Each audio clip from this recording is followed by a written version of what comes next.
if you have a charge, if the charge is not inside, it is outside, then your Q enclosed will become 0. There is no charge which is enclosed in the space. Does that mean no field lines will cross? No, it does not mean that field line will not cross. Field line will cross, but the number of field lines that enter into the region, अब आप देख सकते हो. This is nothing but your principle of superposition, which states that electric field at a given point in space is the vector sum of electric field due to each charge independently, as if the other charges are not present.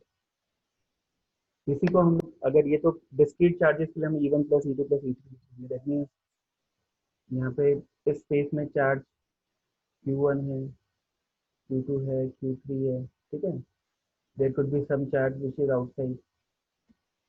Okay, तो यहाँ पे E is the resultant of all those electric fields.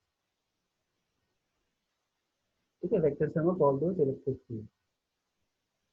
ठीक है, तो I hope this is something that you already know. Now if the charge distribution is not discrete, it is continuous, in that case your electric field E will be given by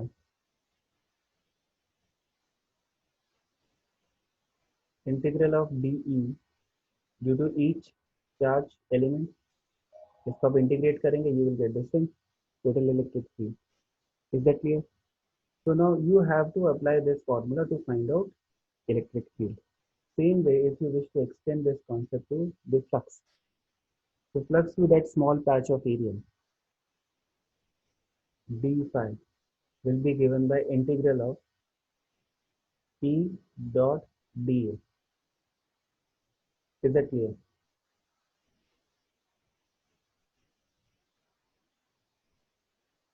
E dot dA. So if you wish to find out the total flux through the entire body, total flux, then you have to do the surface integral. That means for every patch of area on the surface, you will find the flux associated with it by taking the dot product of the electric field at that patch and then the area vector. Now what is E? E is E1 plus E2 plus E3. Okay, this is principle of superposition, which is, then it is dot dA. Okay, now you can apply a distributive property. So now this will become distributive property of scalar dot product. So E1 dot dA plus E2 dot dA. Okay, and the integral will also get distributed. E3 dot dA, like that you will have n number of terms. Now what is E1 dot dA? E1 dot dA is nothing but the flux due to the charge 1 itself. अगर सिर्फ first charge ही present होता, इस space में सिर्फ यही charge present होता, तो इसका जो यहाँ पे फ्लक्स होता है, that flux can be calculated by E1 dot dA, and then integrating it over the entire surface will give you the total flux to the surface. Is that clear? अब जब आप इसको कैलकुलेट करोगे तो E1 dot dA, based on the discussion that we had in the last week, this E1 dot dA will become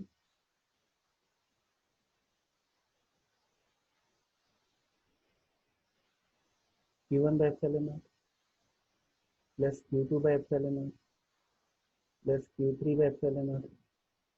Because yesterday in the class we had discussed that the flux associated with a point charge is Q1 by epsilon naught, and this flux is independent of the shape of the Gaussian surface as well as the location of the point charge within itself. So in this particular case, the case that I have taken, Q1, Q2, Q3, they are lying inside the Gaussian surface. Q4 and Q5 is lying outside the Gaussian surface. Okay, so for the other two terms, the flux associated with it will be 0.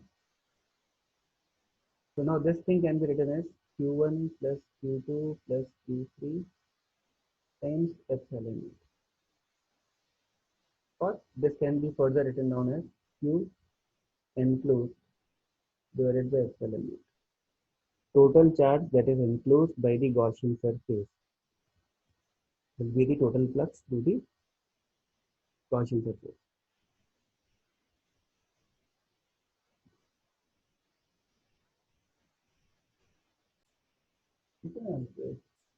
So far what we have done is we have analyzed that total flux associated with any Gaussian surface will be directly proportional to the charge enclosed in it.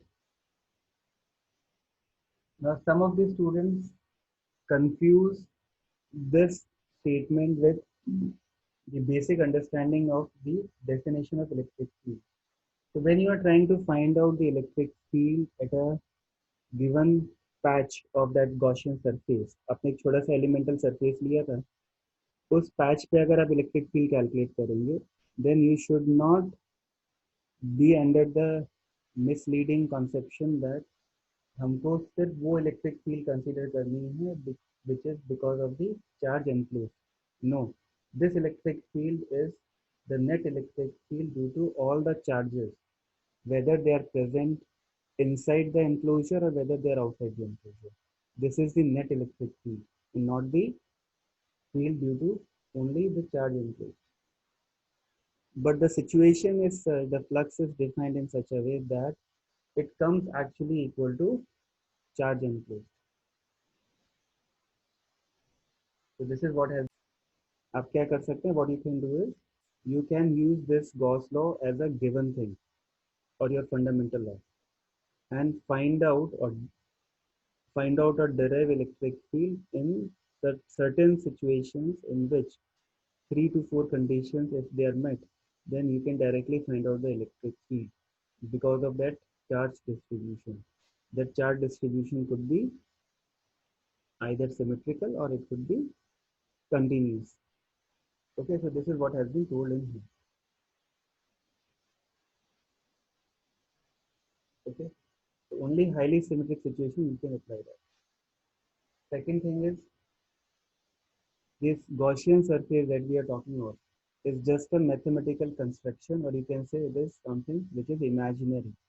It physically does not exist. Just we are analyzing or visualizing that Gaussian surface so as to make our calculation of mathematical calculation of finding electric field easy. Okay. So there is a quiz for you. Give me your responses in a private chat.